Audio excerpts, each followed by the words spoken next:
ರಾಘವೇಂದ್ರಾಯ ಸತ್ಯಧರ್ಮರತಾಯ ಚ. ಗುರುಮಠ ಇನ್ನು ಶಿವನ ಬಗ್ಗೆ ತಿಳಿಸ್ಕೊಟ್ರಿ. ಅದೇ ರೀತಿಯಾಗಿ ನಮಗೆ ಶಿವ ಅಂತ ಮೊದಲನೇದಾಗಿ ನೆನಪು ಬಂದ ತಕ್ಷಣ ನಮಗೆ ನೆನಪು ಬರೋದು ಸರ್ಪ. ಪ್ರತಿಯೊಂದು ಬಾರಿಯೂ ಸಹ ಸರ್ಪದ ಪೂಜೆಯನ್ನು ನಾವು ಮಾಡ್ತೀವಿ. ಅದರಲ್ಲೂ ವಿಶೇಷವಾಗಿ ಏನು ನಾಗಪಂಚಮಿ ಆಗಿರ್ಬೋದು, ಸರ್ಪಕ್ಕೆ ಹಾಲೆರೆಯೋದಾಗಿರ್ಬೋದು, ಹುತ್ತಕ್ಕೆ ಹಾಲೆರೆಯೋದಾಗಿರ್ಬೋದು, ನಾನಾ ರೀತಿಯಲ್ಲಿ ಸರ್ಪಕ್ಕೆ ಒಂದಷ್ಟು ವಿಶೇಷವಾದಂತಹ ಒಂದು ಪೂಜೆಯನ್ನು ಮಾಡ್ತೀವಿ. ಆದರೆ ಶಿವ ಮತ್ತು ಸರ್ಪ ಹೇಗೆ ಎರಡು ಅಂದರೆ ಅದರಲ್ಲೂ ವಿಶೇಷವಾಗಿ ಕತ್ತಿಗೆ ಸುತ್ತಕೊಂಡಿರ್ತಾರೆ, ಇದರ ವಿಶೇಷತೆ ಏನು? ನೋಡಿ, ಶಿವನಿಗೂ ಸರ್ಪಕ್ಕೂ ಏನು ವಿಶೇಷತೆ? ಅದರಿಂದನೇ ಶಿವನಿಗೂ ನೋಡಿ, ಶಿವನ ಮಗನಾಗಿದ್ದಂಥ ಸುಬ್ರಹ್ಮಣ್ಯನಿಗೂ ಸಹ ಸರ್ಪದಲ್ಲಿಂದನೇ ನಮಗೇನೇ ದೋಷ ಪಾಪ ಬಂದ್ರೂ ಅವರನ್ನೇ ಹುಡುಕ್ತೀವಿ. ಯಾಕೆ ಅಂತಂದರೆ ನೋಡಿ, ಇವಾಗ ಸುಬ್ರಹ್ಮಣ್ಯ ಇದೆ, ಸುಬ್ರಹ್ಮಣ್ಯಕ್ಕೆ ಹೋಗಿ ಆಶ್ಲೇಷ ಪೂಜೆ ಮಾಡಿ ಈ ಥರ ಎಲ್ಲ ಹೇಳ್ತಾ ಇರ್ತೀವಿ. ಬೇಕಾದಷ್ಟು ಜನ ಜ್ಯೋತಿಷ್ಯರು ಸಹ ಹೇಳ್ಕೊಡ್ತಾರೆ, ಈ ಥರ ಹೋಗಿ ನಿಮ್ಗೆ ಒಳ್ಳೆಯದಾಗುತ್ತೆ ಅಂತ. ಇದರಿಂದ ಏನು ಅಂತ ಅಂದರೆ ನೋಡಿ, ಶಿವನಿಗೂ ಆ ಸರ್ಪಕ್ಕೂ ಏನು ಸಂಬಂಧ?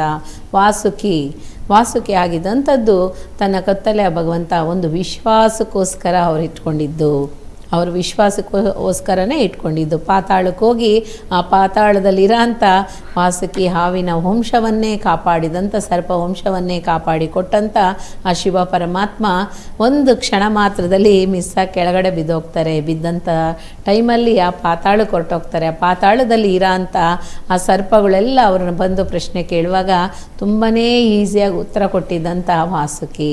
ಅದಕ್ಕೋಸ್ಕರನೇ ವಿಶ್ವಾಸಕ್ಕೋಸ್ಕರ ಕತ್ತಲ್ಲಿಟ್ಕೊಂಡಿದ್ದಾರೆ. ಅದು ನೋಡಿ, ಶಿವನ ಶಾಪ ಇಲ್ದಿರ ಹಾವು ಕಚ್ಚಿ ಯಾರು ಸಾಯಲ್ಲ. ಶಿವ ಅಂದರೆ ಮಾತ್ರನೇ ಅವ್ರನ್ನ ಕಚ್ಚ ಅಂಥದ್ದು. ನೋಡಿ, ಎಷ್ಟೋ ಸಾಕ್ತಾರೆ, ಎಷ್ಟೋ ಹಾವುಗಳನ್ನ ಹಿಡಿತಾರೆ ಅಲ್ವರ. ಇವಾಗ ಫಾರೆಸ್ಟಲ್ಲಿ ನಾವು ಫೋನ್ ಮಾಡಿ, ಇವಾಗ ಒಂದು ಹಾವು ಬಂದುಬಿಟ್ಟಿದೆ ಅಂದರೆ ನಾವು ಫಾರೆಸ್ಟ್ಗೆ ಒಂದು ಫೋನ್ ಮಾಡಿಬಿಟ್ಟು ಈ ಥರ ಡಿಪಾರ್ಟ್ಮೆಂಟಿಗೆ ಫೋನ್ ಮಾಡಿ ಬಂದಿದೆ ಸರ್, ಅದನ್ನು ತೊಗೊಂಡೋಗಿ ಅಂತ ನಾವು ಫೋನ್ ಮಾಡ್ತೀವಿ.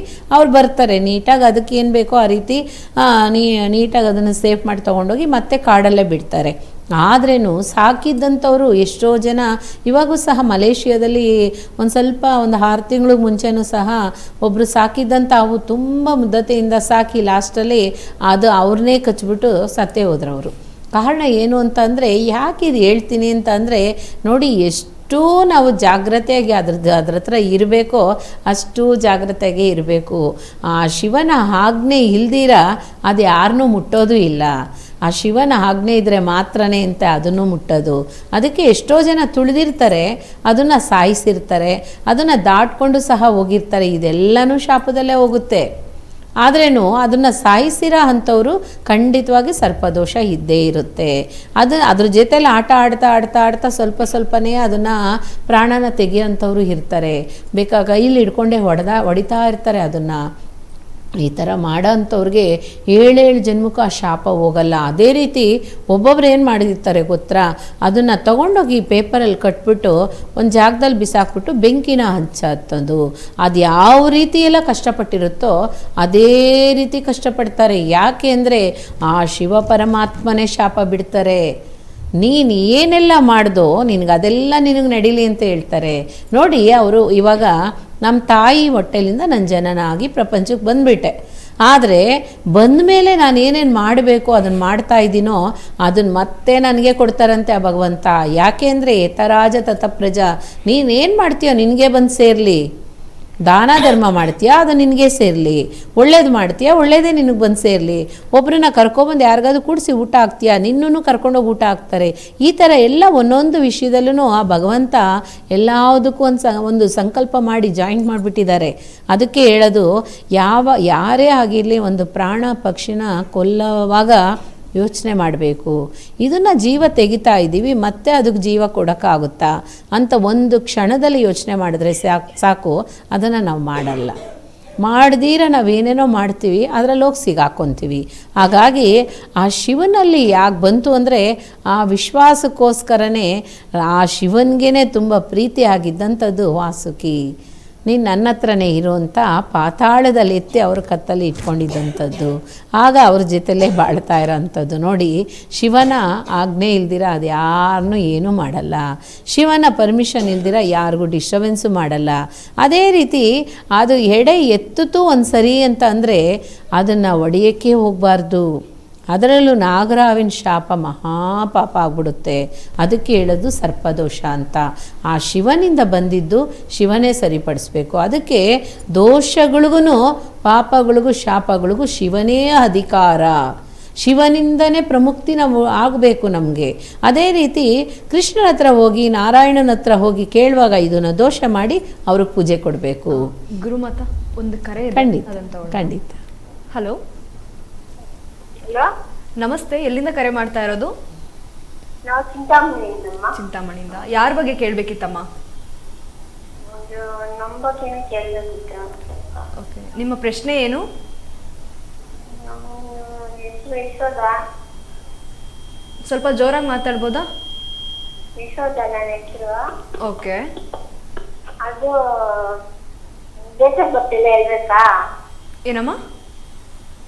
ಡೇಟ್ ಆಫ್ ಬರ್ತ್ ಏನಾದ್ರು ಹೇಳ್ಬೇಕಾ? ಅಲ್ಲ, ನಿಮ್ಮ ಪ್ರಶ್ನೆ ಏನು ಅಂತ ಹೇಳಿ. ಯಾವ್ದ್ರ ಬಗ್ಗೆ ಕೇಳಬೇಕಿತ್ತು? ಅದೇ ನಾವು ಮನೆಯಲ್ಲಿ ಸ್ವಲ್ಪ ಪ್ರಾಬ್ಲಮ್ಸ್ ಇರುತ್ತೆ. ಏನೋ ದುಡ್ಡು ಕಾಸು ಆ ಥರ ಏನೋ ಅಂದ್ಕೊಂಡಿರ್ತೀವಿ, ಸುಳ್ಳು ಆಗಲ್ಲ. ಅದು ಪ್ರಾಬ್ಲಮ್ ಉಂಟು. ಓಕೆ, ಗುರುಮಾತಾ ಇದ್ದಾರೆ, ಮಾತಾಡಿ. ಅಮ್ಮ ನಮಸ್ಕಾರ. ಅಮ್ಮ ಅಮ್ಮ ನಮಸ್ಕಾರ. ಅಮ್ಮ ನಮಸ್ಕಾರ. ಗುರುವೇ ಶರಣಂ. ಮಂತ್ರಾಲಯ ಹೋಗಿದ್ದೀರಾ? ಮತ್ತೆ ಇಲ್ಲ, ಹೋಗೋಣ ಅಂತ ಅನ್ಕೊಂತ ಇದೀವಿ, ಆಗ್ತಾ ಇಲ್ಲಮ್ಮ. ಖಂಡಿತ ಹೋಗ್ತೀರಾ ಈ ಟೈಮು. ನೋಡಿ, ಗುರುಮಾತಾ ಗುರುವಾಣಿಗೆ ಫೋನ್ ಮಾಡಿದ್ದೀರಾ, ರಾಘವೇಂದ್ರ ಸ್ವಾಮಿ ಖಂಡಿತವಾಗ್ಲೂ ಕರೆಸ್ಕೊತಾರಮ್ಮ ನಿಮ್ಮನ್ನು. ಓಕೆ, ನಿಮ್ಗಿರೋ ಅಂಥ ಸಮಸ್ಯೆ ನಿಮ್ಮ ವಾಯ್ಸಲ್ಲಿ ನಾವು ಯೋಚನೆ ಮಾಡಬೇಕು ಅಂತಂದರೆ ಖಂಡಿತವಾಗ್ಲೂ ಪ್ರಾಬ್ಲಮ್ ಜಾಸ್ತಿನೇ ಇದೆ ಮನಸ್ಸಲ್ಲಿ. ಮನೆಯಲ್ಲೂ ತುಂಬ ಕಷ್ಟ ಇದೆ, ಮನಸ್ಸಲ್ಲೂ ಇದೆ. ನಿಮಗೂ ಆರೋಗ್ಯ ಪ್ರಾಬ್ಲಮ್ ಆಗಾಗಲೇ ಆಗ್ತಾ ಇದೆ ಅಮ್ಮ. ಆರೋಗ್ಯ ಸಮಸ್ಯೆನೂ ಸಹ ಬರ್ತಾ ಇದೆ. ಅದನ್ನು ಖಂಡಿತವಾಗ್ಲೂ ಸರಿಪಡಿಸ್ಕೋಬೇಕು. ಅದೇ ರೀತಿ ಮನೇಲಿ ಎಲ್ಲರೂ ಚೆನ್ನಾಗಿರ್ತೀರ, ಒಂದೊಂದು ಟೈಮ್ ನೋಡಿದ್ರೆ ಕಲಹ ಜಾಸ್ತಿ ಆಗುತ್ತೆ, ನೆಮ್ಮದಿ ಇಲ್ಲ ಯಾರಿಗೂ.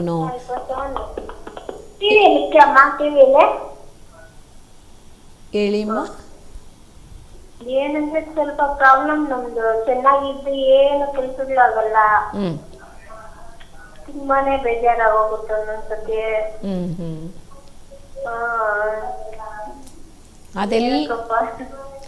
ಅದೆಲ್ಲನೂ ಸರಿಪಡಿಸ್ಕೋಬೇಕು ಅಂತಂದರೆ ಖಂಡಿತ ನೀವು ಮಾಡಬೇಕಾಗಿರೋ ಅಂಥದ್ದು, ಫಸ್ಟು ನೀವು ಮಾಡಬೇಕಾಗಿರೋ ಅಂಥದ್ದು ನಿಮ್ಮ ಮನೇಲಿ ಒಂದು ದೇವಿ ಆರಾಧನೆ ಮಾಡಿಮ್ಮ. ಯಾವುದು ದೇವ್ರದ್ದು ಆಶೀರ್ವಾದ ಅಲ್ಲಿಲ್ಲ. ಒಂದು ಹೋಮ ಮಾಡಿಸಿ, ಗಾಯತ್ರಿ ಹೋಮ ಮಾಡಿಸ್ಬೇಕು ನೀವು. ಗಣೇಶನ ಹೋಮ ಸಮೇತ ಗಾಯತ್ರಿ ಹೋಮ ಮಾಡಿಸಿ ಮನೆಯಲ್ಲಿ ಯಾವುದು ಆಧಾರ ಸ್ತಂಭವಾಗಿರೋ ಅಂಥದ್ದು ಶಕ್ತಿ ಅಲ್ಲಿಲ್ಲ. ಎಲ್ಲ ಮಾಡ್ತೀರಾ, ಲಾಸ್ಟಲ್ಲಿ ಏನು ಇಲ್ದಂಗೆ ಆಗ್ತಾ ಇದ್ದೀರಾ.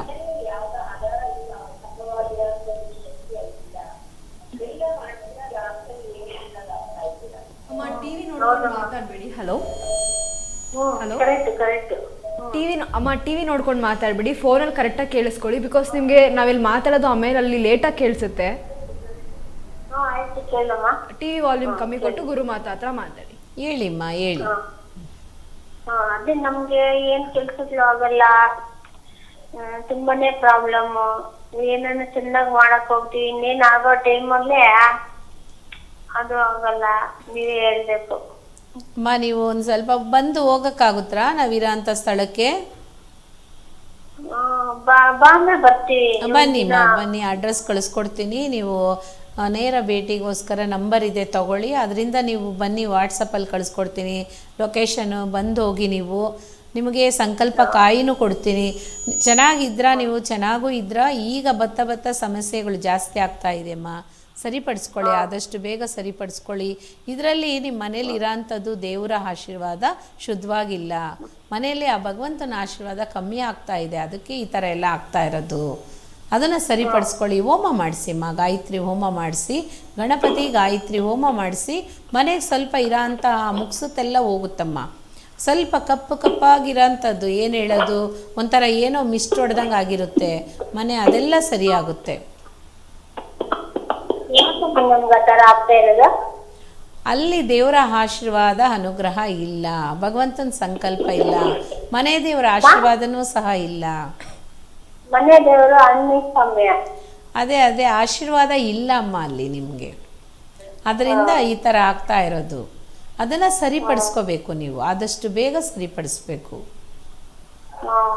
ಸರಿಪಡಿಸಿ ಸರಿಯಾಗುತ್ತೆ. ಹೋಮ ಮಾಡಿಸಿಮ್ಮ, ಗಾಯತ್ರಿ ದೇವಿ ಹೋಮ ಮಾಡಿಸಿ ಮನೆಗೆ ಸ್ವಲ್ಪ ಆ ದೇವಿ ದರ್ಶನ ಆ ದೇವಿ ಆ ಹೋಮ ಆಯಿತು ಅಂದ್ರೇ ಆ ದೇವಿಯ ದರ್ಶನವೂ ಸಹ ಆಗುತ್ತೆ.